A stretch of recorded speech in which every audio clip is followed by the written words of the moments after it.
叶晨听闻日本几个大的黑帮组织都已经行动，便立刻意识到问题比自己想的还要严重。目前自己唯一有把握掌控的，就是伊贺忍者。可伊贺忍者上上下下也就100来号至多小几百人，面对全东京几万黑道分子，连塞牙缝都不够。况且自己越在人多的场合越要隐藏实力，几百上千人杀过来，自己拿出惊雷令，一到天雷肯定能把对方吓退，但不等明天，自己肯定也就彻底火遍大江南北。这种事情代价太大，更何况要保护的对象是塔瓦纳，就更不值得了。于是他分析了一下现在的情况，便对三井良孝说道：三井先生，麻烦立刻让三井家族所有安保人员用最快的速度赶到这里来，不要想着把塔瓦纳带到你家了，就在这里保护塔瓦纳的安全。这里，三井良孝摇头说道，这种地方怎么行？连一道真正意义上的安全门都没有。三井家的庄园有能够抵御核攻击的地下工事，只要斯维特小姐到了那里，安全就能得到绝对的保证。叶晨冷声道，搞不好几万人正朝着这里赶来，你怎么把塔瓦纳带出去？直升机，说不定现在就有很多狙击枪把枪口对准巨弹的各处了。你的直升机能确保万无一失吗？三井良笑道，那也不能在这种地方守着吧，万一他们一窝蜂冲进来，我们怎么办？叶晨道，后台一共就2个出入口，封锁起来非常简单，你的人赶过来就能第一时间开始布防。我们把防守做成3层，最外面一层是你的人，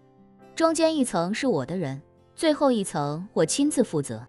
同时我来确保中间一层不出叛徒，你来确保最外面一层不出叛徒。如此一来就能做好风险隔离。而且这里是公众场合，是东京最大的演出现场，任何人冲击这里都要考虑后果。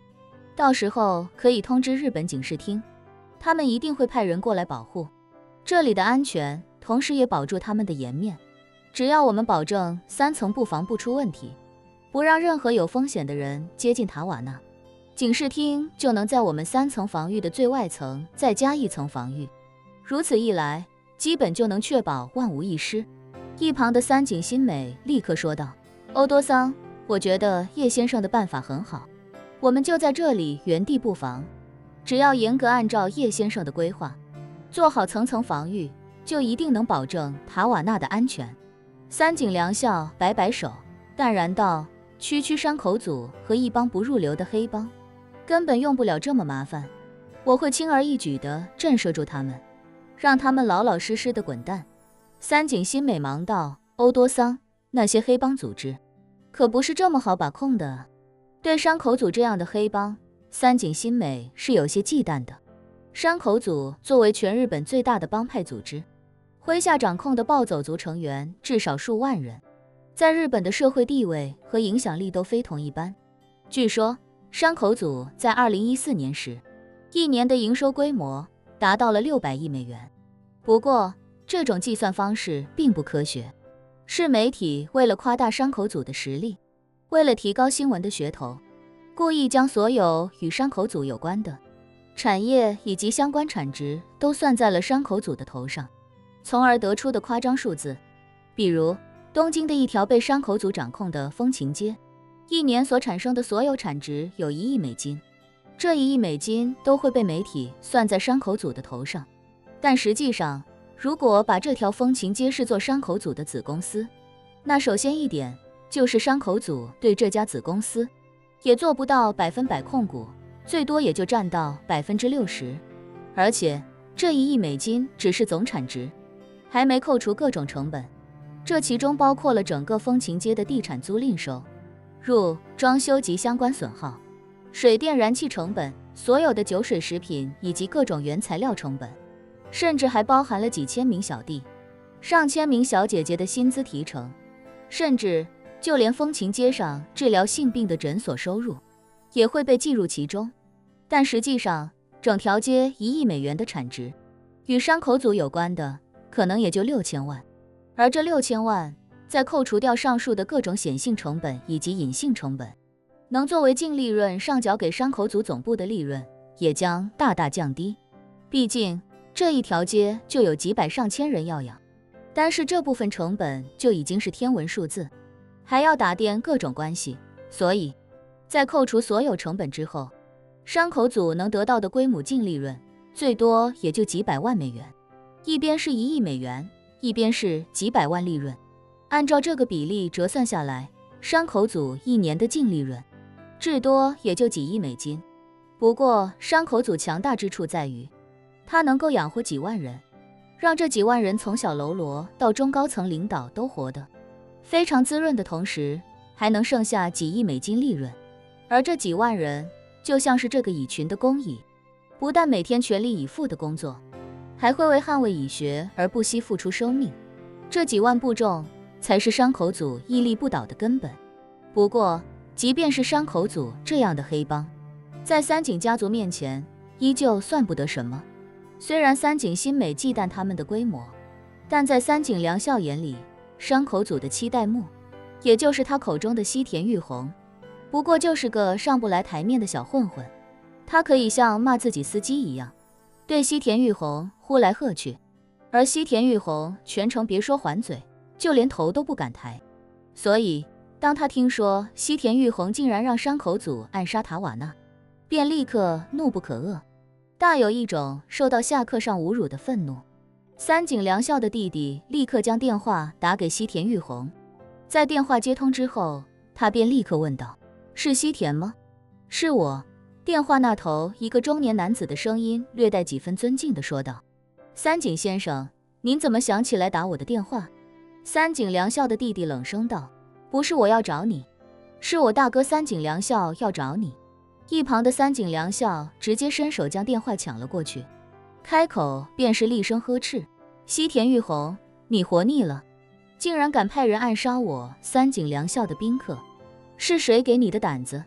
电话那头的西田裕弘尴尬地咳嗽一声，问他：“三井先生，我们要杀的是塔瓦纳，一个美国人，这个人跟您好像没什么关系吧？”三井良孝骂道：“八嘎，塔瓦纳不但是我的客人，还是环球音乐的签约艺人，我作为环球音乐的股东，你觉得跟我有没有关系？”说罢，三井良孝冷声威胁道：“西田裕弘，我没时间跟你废话，现在我只给你2条路，一条是立刻收回命令，所有山口组的成员不得接近和触碰塔瓦纳，另一条是从今往后与三井家族为敌。我可以负责任地告诉你，如果你选了后者，我一定会将山口组彻底铲除。”西田裕弘一听这话，语气带着几分尴尬地说道：“三井先生，您应该知道，这是一个价值10亿美金的暗花。10亿美金有多大的购买力，能做多少事情，想必不用我说了吧？全日本所有的黑帮组织现在都想赚这笔钱，您不让我赚，万一被我的竞争对手赚到，那我就完蛋了。10亿美金足以让山口组的竞争对手赶超山口组，到那时，山口组不用您出手，就会被竞争对手铲除。”三井良孝道：“我可以告诉你，无论是谁想赚这笔钱，只要付出行动，那就是我三井家族的敌人，都将被我三井家族铲除。如果你知道什么是识时务者为俊杰，那你这时候置身事外，不但能够自保，而且还能坐享其成。”西田裕弘讪笑道：“三井先生，您觉得三井家族有能力解决掉日本所有的黑帮组织吗？就算是当今首相，也不敢说出这么狂妄的话来吧？另外，您知道全日本的黑道分子有多少吗？仅仅警视厅登记在册的，就有将近3万人，没有登记在册的正式黑帮成员，至少有10万以上。还有很多身在酒吧、赌场、弹珠店、风月场所谋生的灰产分子，他们虽然不是绝对的黑帮成员，但也都依附着黑帮生存，是黑帮的预备役。如果把他们算上，规模至少有30万。如果三井家族对这30万人动手，那日本的监狱都将爆满。到那时，黑帮的平衡会被三井家族彻底打乱，所有黑帮成员都会把三井家族视为头号大敌。而那些新的黑帮成员会涌上街头争抢地盘，整个日本的治安都将乱成一锅粥。三井先生应该不想看到那样的局面吧？三井良孝自然知道西田裕弘所言非虚，黑帮在日本早已经成了一块顽疾，现如今政府认可他们的存在，默许他们的经营模式，他们大多数情况下也不跟政府对着干，双方算是有一种畸形的平衡。一旦这个平衡被打破，整个社会都将陷入混乱。所以，就连日本政府都解决不了黑帮，三井良孝当然也没有这个能力。他原本只是想先威胁一下西田裕弘，起码先让山口组离这件事情远一点，然后自己再去震慑一下其他帮派的头目。可现在他终于意识到问题所在，这些人平日里是很给自己面子，甚至对自己不敢有任何忤逆。可是现在10亿美金的暗花摆在那里，对这些黑帮组织来说，自己如果不拿，那自己的竞争对手有可能就会拿，一旦被竞争对手拿去，自己就必死无疑。随后，三井良孝语气冷峻地威胁道：西田，我不管你有什么样的借口，一旦你付诸行动，我绝不饶你。西田裕弘也不示弱，语气强硬地说道：三井先生，这次行动是全日本黑道的共同行动，如果你事后针对山口组，那山口组几万部众也不是吃素的，我们一定会拼尽一切对三井家族进行打击，能杀一个是一个，能杀一双是一双，不就是鱼死网破吗？三井先生，我们这种人命很贱的，能换到你们这种高贵阶层的命，是我们赚了。